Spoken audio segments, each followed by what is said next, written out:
James Parker sighed as he loosened his silk tie. The business trip that should have lasted a full week had fallen apart after just 2 days. The Singapore deal was dead. 4 months of work, countless video calls at odd hours, and now nothing to show for it. He leaned his head against the cool window of the town car as it wound through the hills toward his estate. At least he'd be home sooner than planned. "Straight to the main entrance, Mr. Parker?" asked his driver, glancing in the rearview mirror. James looked at his watch, just past 8 p.m.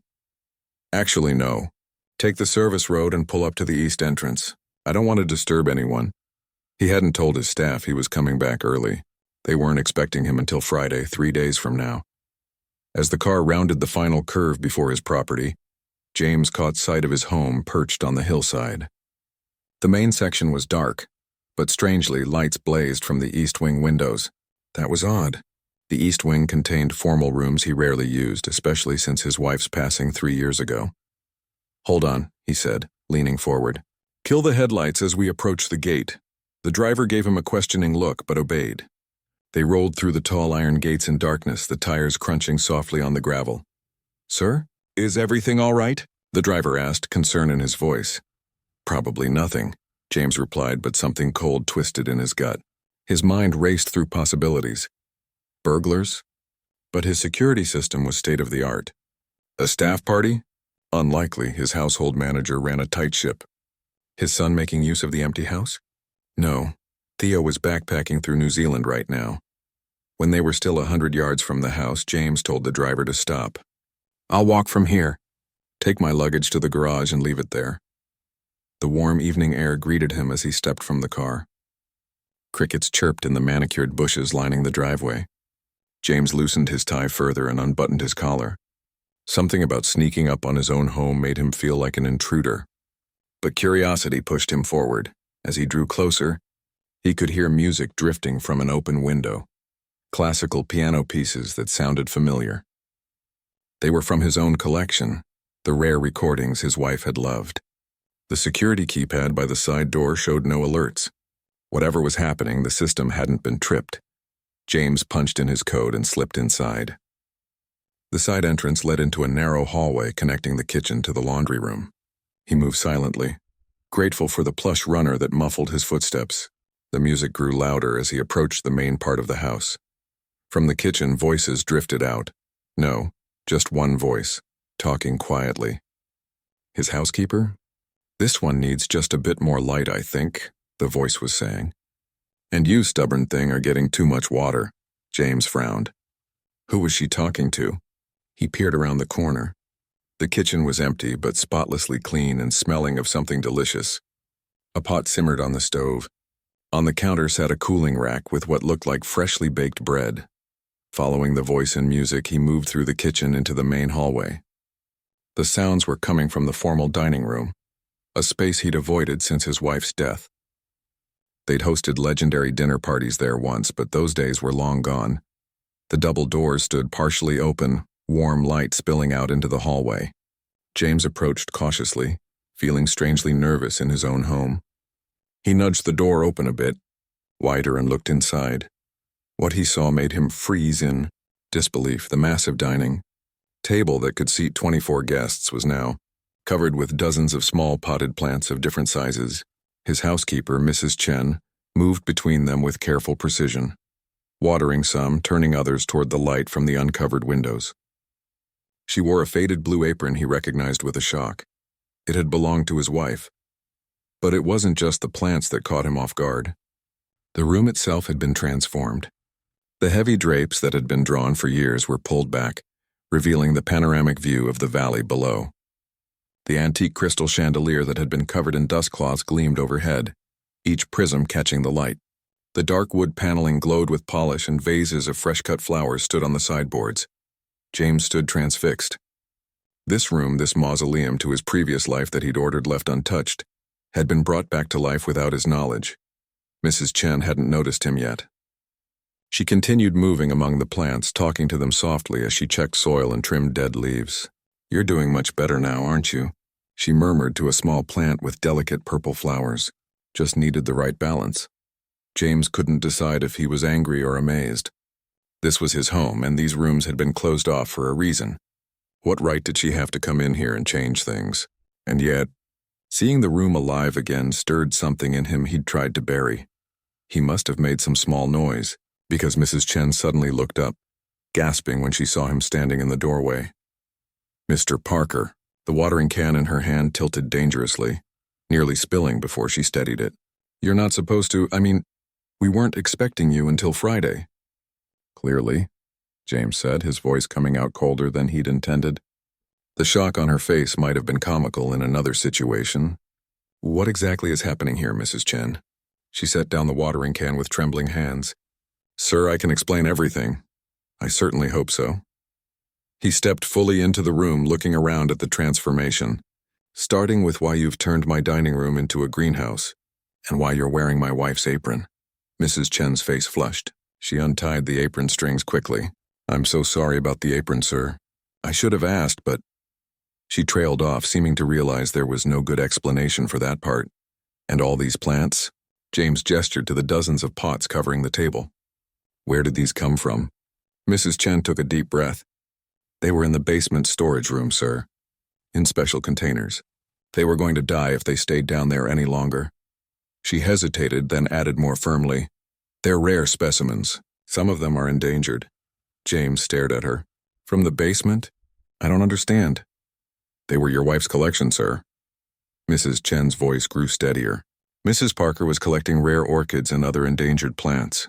The records show she had been planning to build a special greenhouse for them before she passed. James felt as if the air had been knocked from his lungs. He pulled out one of the dining chairs and sank into it. Laura was collecting these? I never knew about any greenhouse plans. Mrs. Chen nodded, her expression softening. I found her journals when I was organizing the library last month. She had detailed plans, sketches, even correspondence with botanical experts. She paused. I have a background in horticulture, Mr. Parker. I recognized how valuable these specimens are. They needed to be saved. James looked at the plants with new eyes. These small living things had been important to Laura, and he'd never known. How many other dreams of hers had died with her? How much of her had he locked away in his grief? The dining room is the only space with the right light exposure, Mrs. Chen continued, growing more animated now that James wasn't shouting. I was planning to set up proper growing lights and humidity controls before you returned. Everything can be moved immediately, of course. James touched one of the pots gently. A tiny plant with glossy leaves seemed to lean toward his fingertip. No, he said quietly. Don't move them yet. He stood up and walked to the windows, taking in the view he'd been avoiding for years.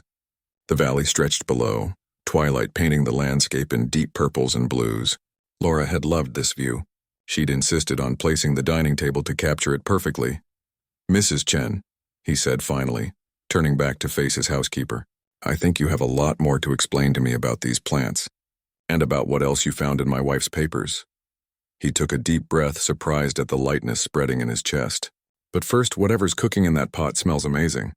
I haven't eaten since the plane, and I think this conversation might go better over dinner. Relief washed over Mrs. Chen's face. She nodded quickly. Yes, sir. I made beef stew. I'll set a place for you right away. As she hurried toward the kitchen, James remained in the dining room, surrounded by his wife's secret garden. For the first time in 3 years, being in this room didn't feel like drowning. Coming home early had revealed something he never expected to find. A piece of Laura still growing, still alive, waiting for him to notice. James sat at the kitchen island instead of the formal dining room. Despite his newfound curiosity about the plants, sitting at that massive table alone felt wrong somehow. Mrs. Chen had quickly set a place for him, complete with cloth napkins and the everyday silverware he preferred. This is delicious, he said after several spoonfuls of the rich beef stew. The warmth spread through him, reminding him how tired he really was. I didn't realize how hungry I was. Mrs. Chen smiled cautiously as she poured him a glass of water.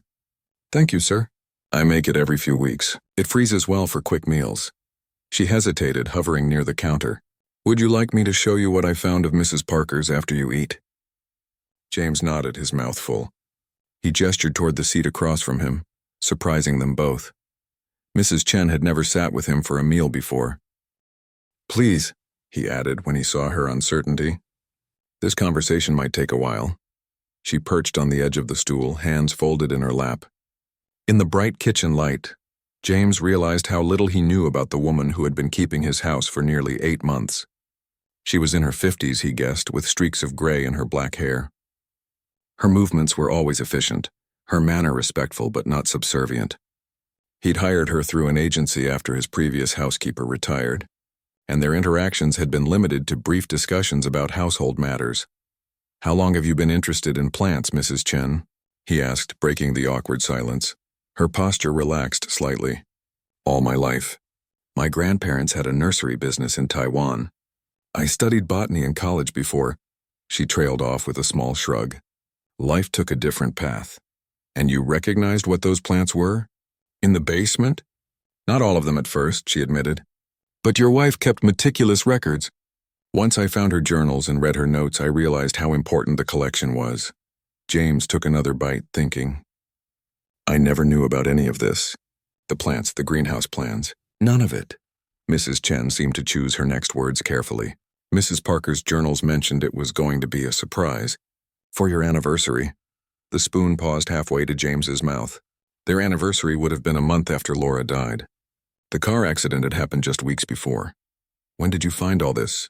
he asked quietly. "About 6 weeks ago. I was doing the seasonal deep cleaning, and I noticed some boxes in the basement that hadn't been properly sealed." Mrs. Chen's eyes flickered away momentarily. "I wouldn't normally go through personal items, Mr. Parker. But when I realized they contained living specimens that were dying—" "You did the right thing," James said, surprising himself with how much he meant it. Laura would have been devastated if her collection had been lost. He set down his spoon, his appetite fading as memories surfaced. She was always passionate about her projects, but she liked to work on them in secret. "No spoiling the surprise," she'd say. Mrs. Chen nodded. "The journals mentioned that. She wrote about wanting to see your face when she revealed the completed greenhouse." A lump formed in James's throat. He pushed away his half-finished bowl and stood up. "Show me what else you found." Mrs. Chen led him to a small room off the kitchen that had once been a butler's pantry. Laura had converted it into a home office years ago, though James had rarely used it, preferring his larger study upstairs. The desk was covered with papers, notebooks, and what looked like architectural drawings. "These were with the plant containers," Mrs. Chen explained, indicating the materials spread out before them. "I organized them as best I could without disturbing her system." James picked up the nearest notebook, instantly recognizing Laura's distinctive handwriting. The page was filled with notes about light requirements and watering schedules. Next to it lay a sketch of what appeared to be a glass structure attached to the east side of the house, where the morning sun would hit it first. "She was really going to build this?" he murmured, more to himself than to Mrs. Chen. "She had already contacted architects," Mrs. Chen replied, carefully sliding a folder toward him. "These are their preliminary drawings. And this," she handed him another file, "is the correspondence with the botanical garden in Singapore. They were going to provide additional rare specimens in exchange for her helping to fund their conservation program." "Singapore," James repeated, the coincidence hitting him. "That's where I just came from." Mrs. Chen's eyes widened slightly. "The business trip that ended early?" James nodded, leafing through the papers. "A development deal that fell through. Waste of time, really." He paused at a letter from the director of the Singapore Botanical Gardens, thanking Laura for her generous donation and detailing the rare orchid specimens they were preparing to send her. "The timing is interesting," Mrs. Chen said carefully. According to Mrs. Parker's schedule, she was planning to visit the Singapore Gardens herself next month. Well, what would have been next month 3 years ago? James looked up sharply. She never mentioned any trip. "It's noted here as part of her surprise." Mrs. Chen pointed to an entry in one of the journals. She was going to bring back the first specimens personally. James sank into the desk chair, feeling slightly dizzy as pieces clicked together. Laura had been planning something significant, something that connected to the very place he'd just been. How had he not known any of this? "Mr. Parker? Are you all right?" Mrs. Chen's voice seemed to come from far away. He nodded, taking a deep breath. "Just processing, it's a lot." "Of course. I shouldn't have overwhelmed you with all this at once." "No, it's not that." James ran a hand through his hair. It's just strange to discover something so important about someone you thought you knew completely. Mrs. Chen said nothing, but her expression was understanding. What happened to the plants after she died? He asked suddenly. Who put them in the basement? According to the household records, the staff was instructed to store all of Mrs. Parker's personal projects until further notice. Mrs. Chen's voice was gentle. I believe in the chaos following her passing. They were simply put away with her other things. James nodded slowly. That made sense. In those terrible weeks after the accident, he'd been barely functioning. He'd given vague instructions about Laura's belongings, unable to deal with the details. Her clothes had gone to charity eventually, but many of her personal items had simply been boxed up and stored. And now you've been taking care of them, he said, looking back toward the dining room where the plants sat on the grand table. I've done my best, Mrs. Chen replied. Some were too far gone, but most have responded well. The orchids are particularly resilient. James stood up suddenly, energized by a decision. Show me each one. Tell me everything you know about them. Mrs. Chen blinked in surprise. Now it's getting late, sir. I'm not tired, James lied. Despite the jet lag pulling at him, he felt more awake than he had in years. Unless you need to get home. I live in the guest house, Mr. Parker, she reminded him with a small smile. But are you sure you want to do this tonight? Absolutely. They returned to the dining room where the plants created a miniature jungle on the polished mahogany. For the next hour, Mrs. Chen walked him through each specimen, explaining its origin, its needs, and its status in the wild. Some were so rare that only a few dozen remained in their natural habitats. Others were thought to be extinct until rediscovered in remote valleys or mountain slopes. This one, Mrs. Chen said, gently turning a pot with a small plant bearing unusual spotted leaves, is from a species they thought was lost forever after a forest fire in Brazil. A botanist found 3 surviving plants 2 years before Mrs. Parker started her collection. She managed to acquire one of only 7 cultivated specimens in the world. James stared at the unassuming plant. And it's been sitting in my basement for 3 years? In a special dormant storage container, Mrs. Chen explained. Your wife invested in state-of-the-art equipment. That's why they survived it all. But they couldn't stay dormant forever. James touched one of the leaves carefully. So what happens now? They can't just live on my dining table. Mrs. Chen hesitated. They need a proper growing environment. I've been researching portable greenhouse options that wouldn't require any permanent construction. There are some excellent temporary structures that— No, James interrupted. No temporary solutions. He looked around the room, seeing it with new eyes. Laura wanted a proper greenhouse. Let's build what she planned. Mrs. Chen stared at him. Sir, the plans are already drawn up, aren't they? The site was selected. James felt a growing certainty. We'll need to update some things, get new permits probably, but the foundation is there. That would be substantial, Mrs. Chen said carefully. I can afford it, James replied with a hint of his old confidence. The deal in Singapore may have fallen through, but that just means I have capital to invest elsewhere. He looked at the plants, these living pieces of Laura's dream.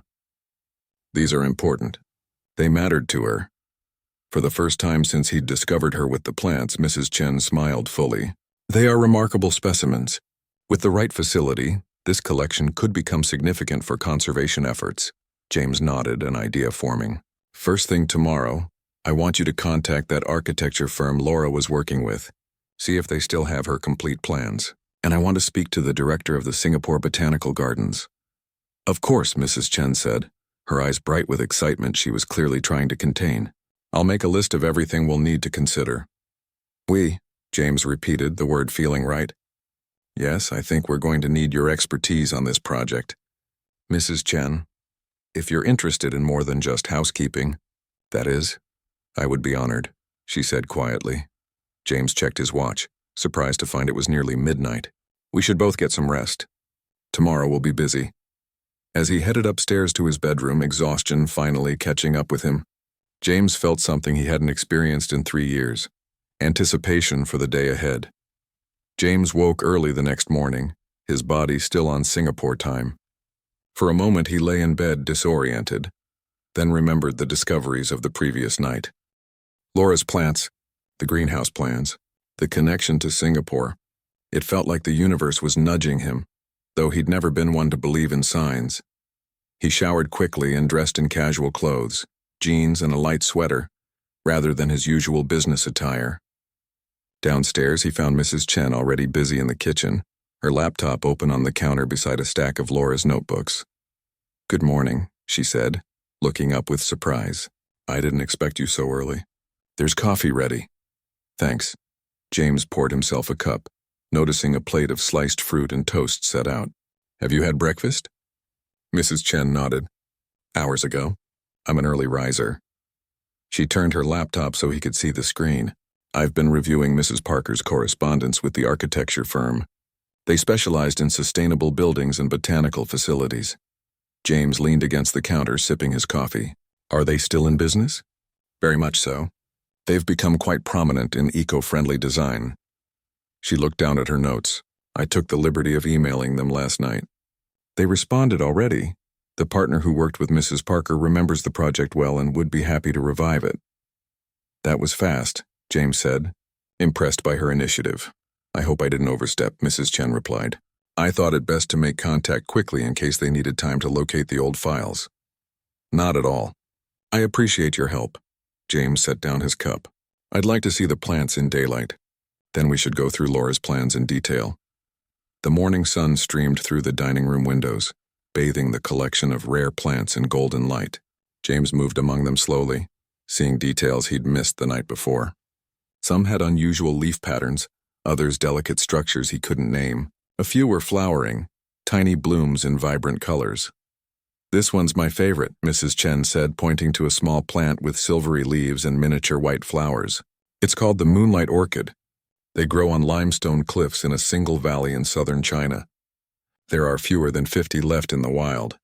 "It's beautiful," James murmured. Laura had remarkable taste.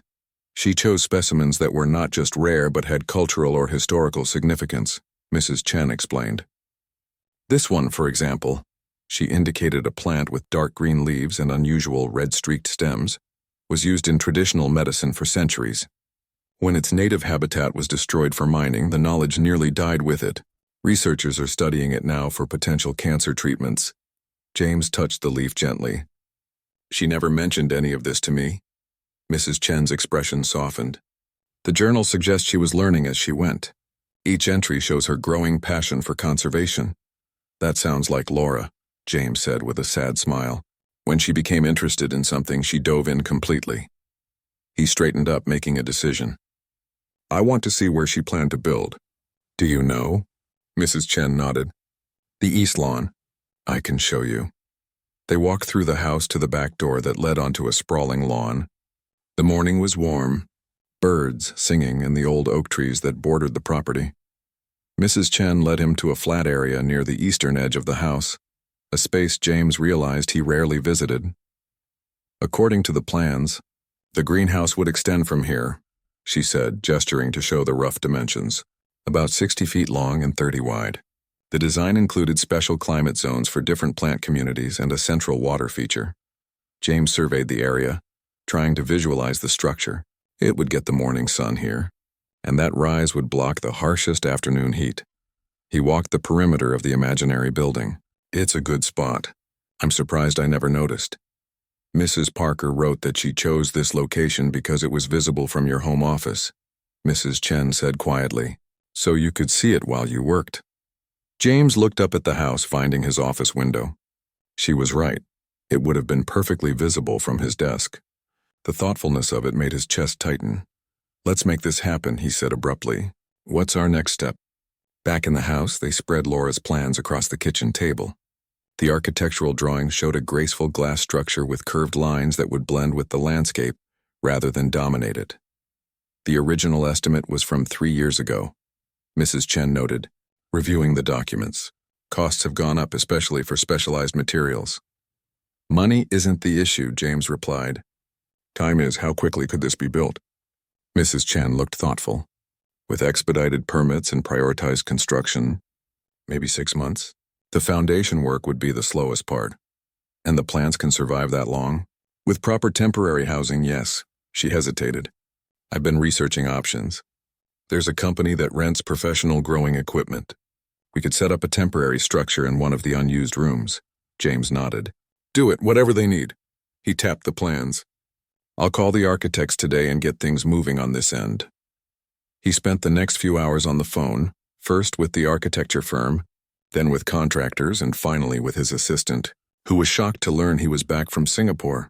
Through it all, Mrs. Chen worked quietly nearby, ordering equipment for the plants and organizing Laura's research materials. By late afternoon, James felt a familiar satisfaction he hadn't experienced in years. The feeling of putting something important into motion.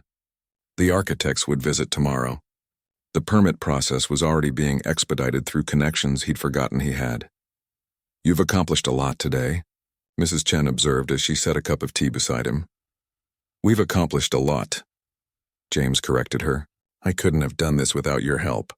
She smiled slightly. "It's been a pleasure to put my background to use again."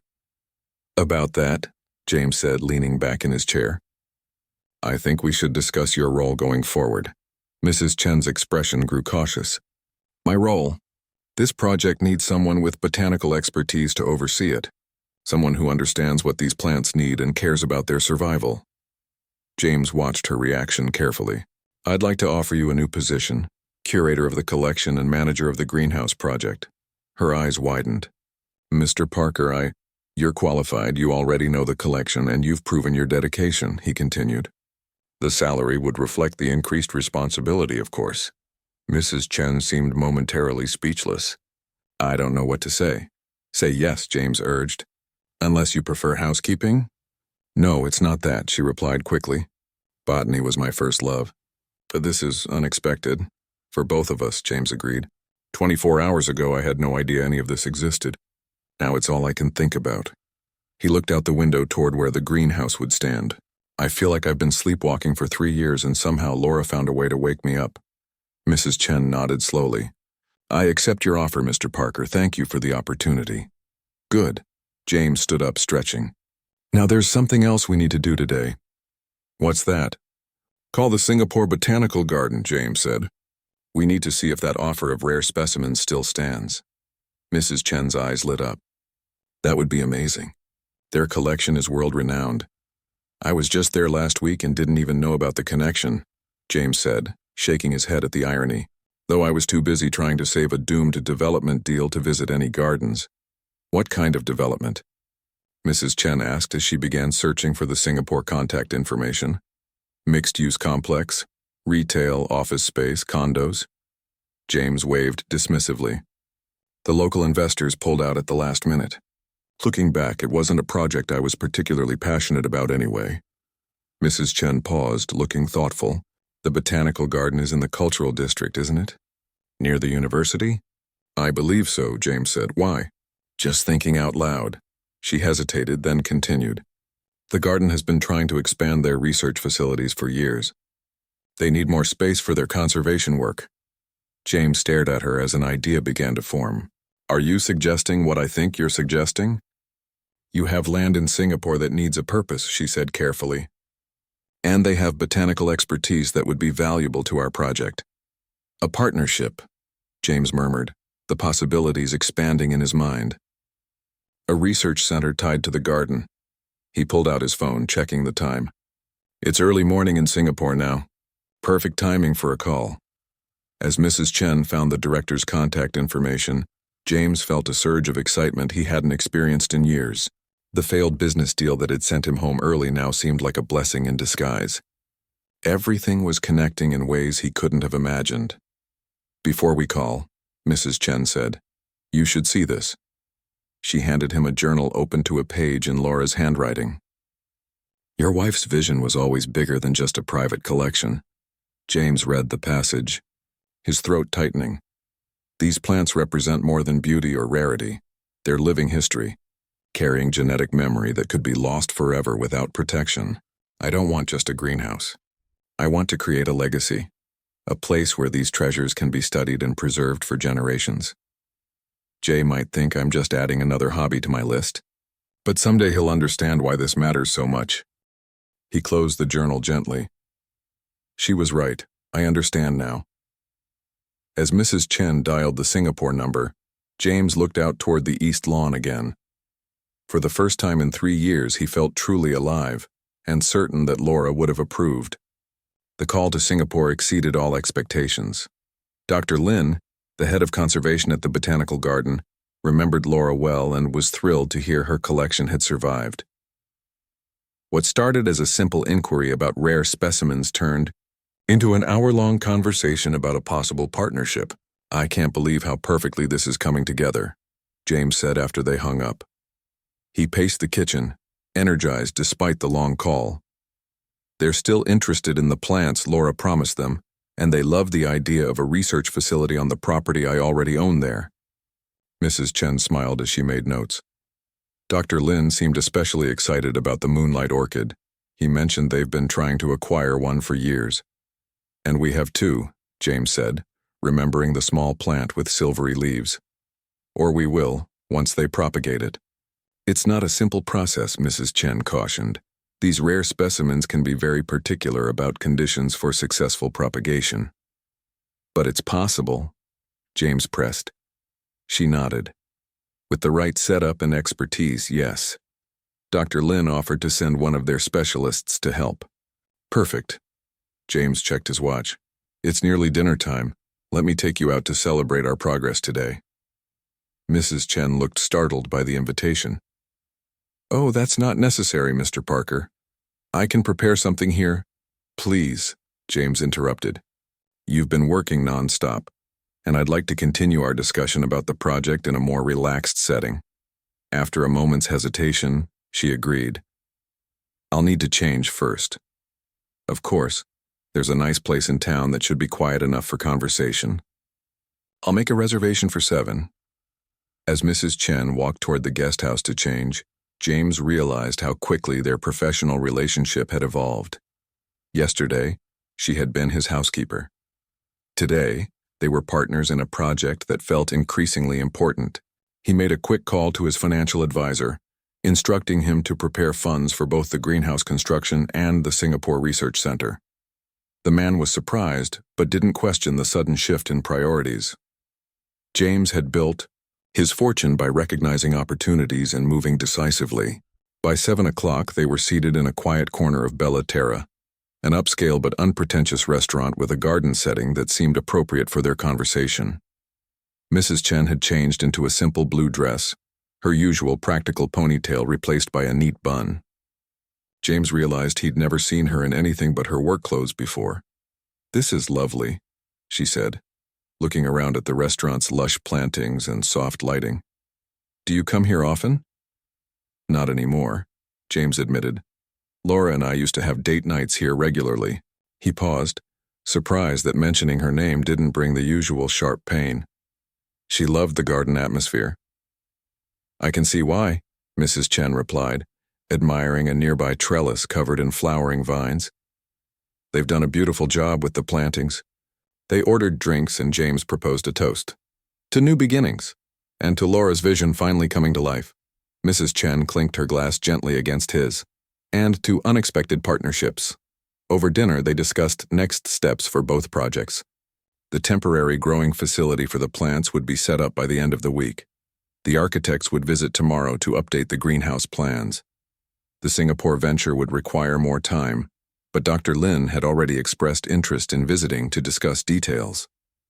"I've been thinking about the structure of the partnership," James said as they finished their main course. "What if we established a conservation trust? The Singapore facility could be the first location, but we could expand to other regions where rare plants are threatened." Mrs. Chen looked thoughtful. "That's much bigger than just a greenhouse." "Laura always thought big," James replied with a smile. "And I have the resources to make it happen. But I need someone who understands both the botanical side and the business aspects." He met her eyes directly. "I know we just discussed your new role today, but I'm wondering if you'd consider something even more significant. Would you be interested in helping me establish and run this trust?" Mrs. Chen set down her fork, her expression a mixture of shock and excitement. "Mr. Parker, that's a tremendous opportunity. But are you sure I'm qualified? You hardly know me." "I know enough," James said confidently. "You recognize the value of Laura's collection when anyone else might have thrown those dormant plants away. You've shown initiative, expertise, and passion for this project, and Laura, He smiled slightly. Laura seems to have chosen you, in a way. What do you mean? Of all the housekeepers I could have hired, I found someone with exactly the right background to understand what those plants in the basement represented. James shrugged. Call it coincidence if you want, but it feels like more than that to me. Mrs. Chen was quiet for a moment. I should tell you something, she finally said. When I applied for the position, I knew who you were.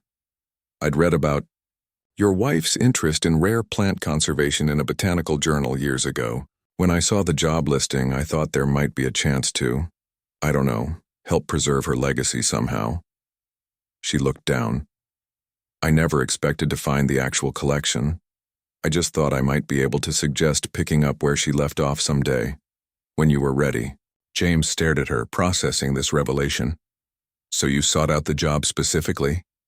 She nodded, looking slightly uncomfortable. I hope you don't think that was inappropriate.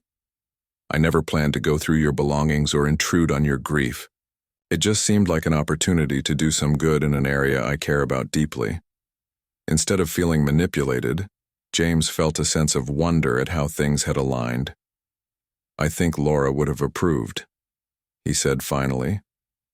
She always said, the universe has a way of bringing the right people together at the right time.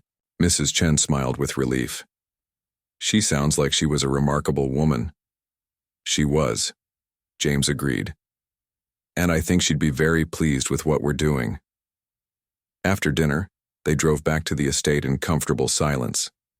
The day had been full of revelations and decisions, and James felt a pleasant tiredness replacing the perpetual numbness he'd lived with for years. As they pulled through the gates, Mrs. Chen spoke up. I need to check on the plants before turning in. The new growing lights were delivered this afternoon, and they should be running on a timer now. I'll come with you, James offered, parking near the main entrance. The dining room had been transformed yet again.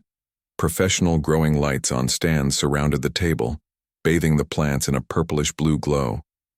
A humidifier misted gently in the corner, and small fans created air circulation throughout the space. It's like a sci-fi movie in here, James commented, looking around at the equipment.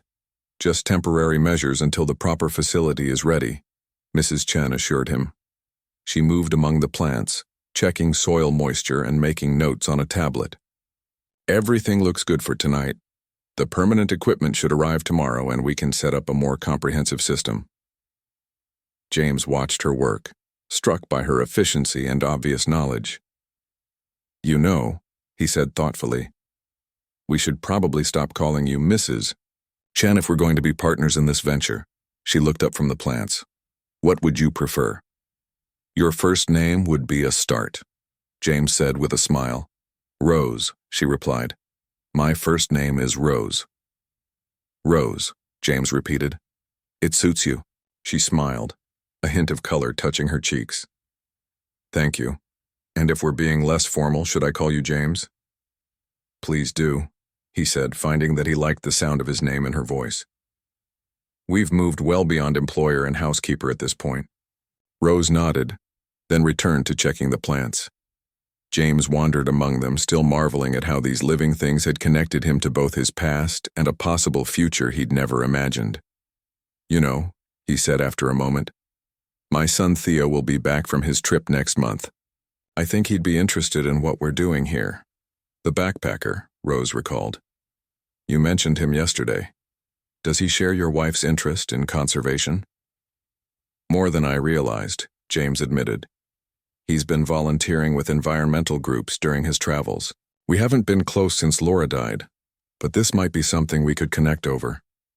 Family involvement would make this even more special, Rose agreed. This project could heal in ways we haven't even considered. As they finished checking the plants for the night, James felt a deep sense of rightness about the path ahead. What had started as a shock, coming home early to find his housekeeper had transformed his dining room into a greenhouse, had become something unexpectedly meaningful.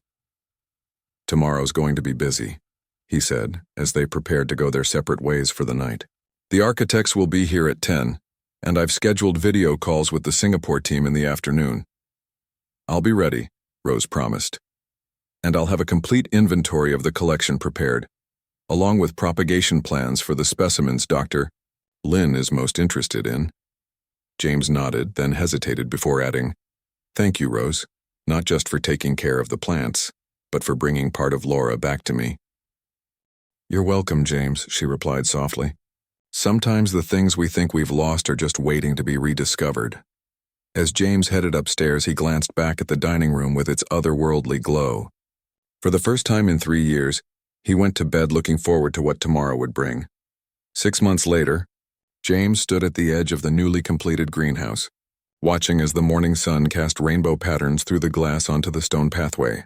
What had begun as an unexpected discovery had transformed into something beyond his imagination. "Ready for the grand tour?"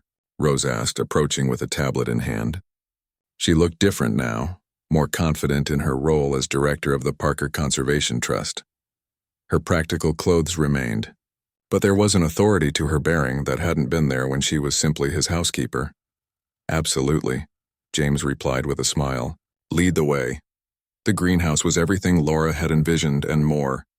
Curved glass walls followed the design in her original sketches, but enhanced with the latest sustainable technology. Inside, carefully controlled environments housed different plant communities: tropical, desert, alpine, each with its own temperature and humidity settings. "We've arranged the collection by region of origin," Rose explained as they walked along the main path.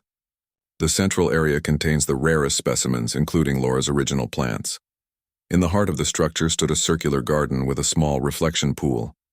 Above it, a glass dome magnified the sunlight. Here, displayed like precious jewels, were the plants James had discovered on his dining room table that first night. "They've thrived in their new home," Rose said with obvious pride. "The moonlight orchid has even produced 2 offspring, one for the Singapore facility and one to remain here." James paused by the silvery-leaved plant, now larger and sporting several delicate white blooms. "It's hard to believe they were sitting forgotten in storage just 6 months ago." "Not forgotten," Rose corrected gently. "Just waiting." They continued through the greenhouse, Rose pointing out special features and rare specimens. Staff members, botanical experts hired from around the world, worked quietly among the plants, taking measurements and recording data. "The research team has already identified 3 compounds with potential medical applications," Rose noted as they passed a laboratory section built into one wing, 2 from Laura's original collection. "She would have loved that," James said, imagining how excited Laura would have been to see her vision fully realized. As they reached the educational space near the entrance, James spotted a familiar figure examining the interactive display about endangered ecosystems. "Theo," he called out.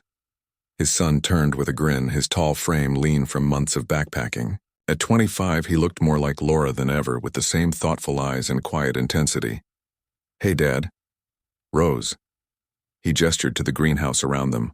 "This place is incredible. The virtual tour you sent me didn't do it justice." "Wait until you see the Singapore facility next month," James said, clapping his son on the shoulder. "The research center there is twice this size." Since returning from his travels 2 months ago, Theo had thrown himself into the Conservation Trust with unexpected enthusiasm. His environmental studies background, which James had once dismissed as impractical, proved invaluable to the project.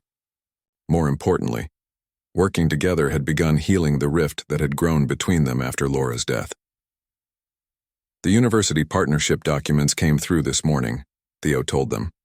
5 graduate students will start their research rotations here next semester. "Perfect timing," Rose said. "That gives us a month to prepare the study areas." She checked her tablet. "We should head to the house. The documentary crew will be here in an hour."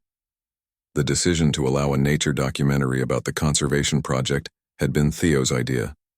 Mom's work deserves to be shared, he'd argued. It could inspire others.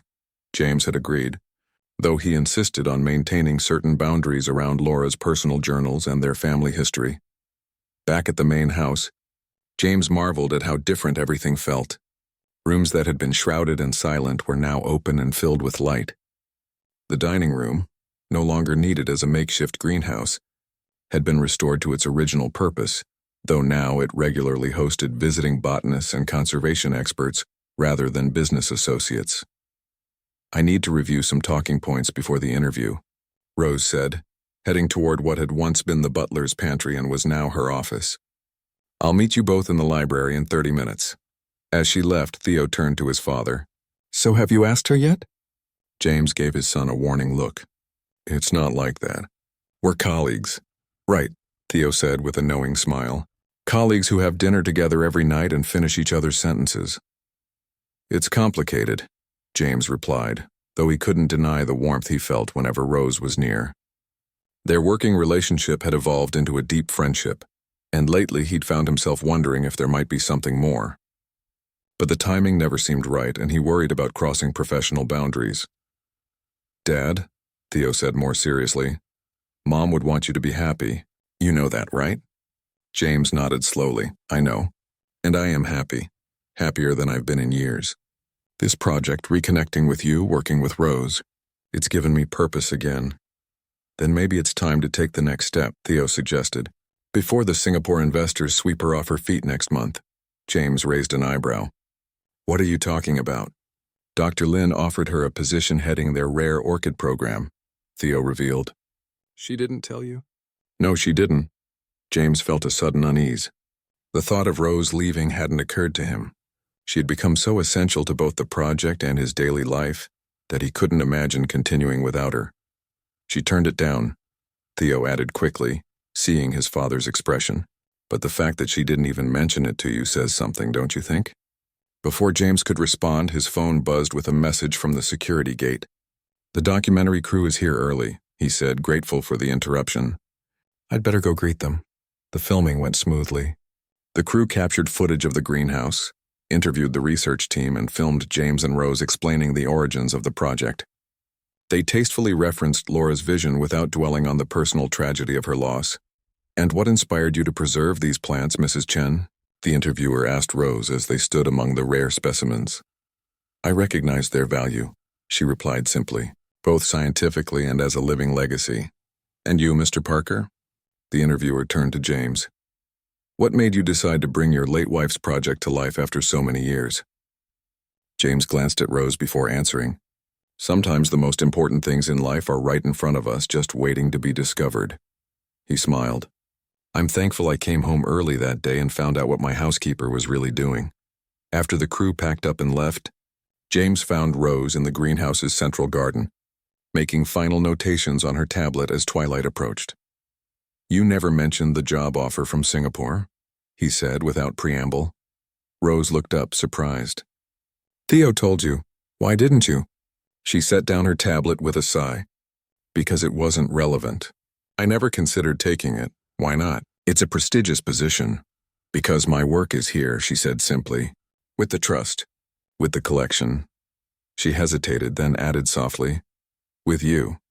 The greenhouse had automatically begun its evening lighting sequence, bathing them in a gentle glow. Through the glass dome above, the first stars were becoming visible in the darkening sky.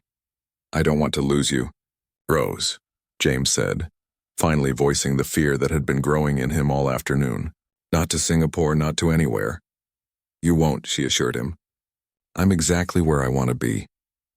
"When I came home early that day and found you with Laura's plants, I thought my life was being disrupted," James said, moving closer to her. "I had no idea it was actually beginning again." Rose smiled up at him. "Life has a way of surprising us when we least expect it." "Laura used to say that," James replied softly. "I know. I read it in her journals." Rose's expression grew more serious. "James, I want you to know that I never intended to—" "I know," he interrupted gently. "And I'm grateful for whatever twist of fate brought you here." He took her hand, a gesture that felt both new and somehow familiar. "Would you have dinner with me tomorrow night?" "Not as colleagues or partners in the trust, but just as us?" Rose's fingers tightened around his. "I'd like that very much." As they walked together through the greenhouse that Laura had dreamed of and they had built, James felt a sense of peace he hadn't known in years. The rare plants around them, once nearly lost, now thriving, seemed a perfect metaphor for his own journey. What his domestic had done in his absence hadn't been an intrusion after all, but a gift, one that had brought beauty, purpose, and possibility back into his life when he'd least expected it. Outside, the first stars of evening brightened in the darkening sky, witnesses to endings that became beginnings. and to discoveries that changed everything.